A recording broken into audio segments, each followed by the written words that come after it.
أنا شريف، أنا وأميرة مراتي متجوزين من حوالي 6 شهور. بس مشكلتي ابتدت من حوالي شهر كده. أنا زوجتي بقالها فترة مش طبيعية خالص. مش عارف بقى اتجننت ولا اتلبست ولا حصل فيها ايه بالظبط. مش عايزة أقول إن الموضوع ليه علاقة بالجن والعفاريت والخرافات دي، بس أنا مش فاهم فعلا ايه اللي بيحصل. هي كانت في الأول طبيعية خالص لحد من شهر زي ما قلتلكوا.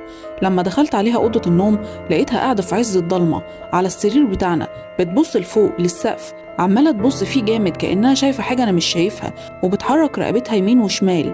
الموضوع كان غريب جدا وكان مرعب قوي بالنسبة لي، فناديت عليها وقلت لها أميرة، في حاجة ولا حاجة؟ فبصت لي على طول وابتسمت من غير حتى ما تنطق ولا كلمة، وهزت راسها بالنفي يمين وشمال، وبعد كده نامت على السرير وغطت جسمها كله حتى وشها كمان.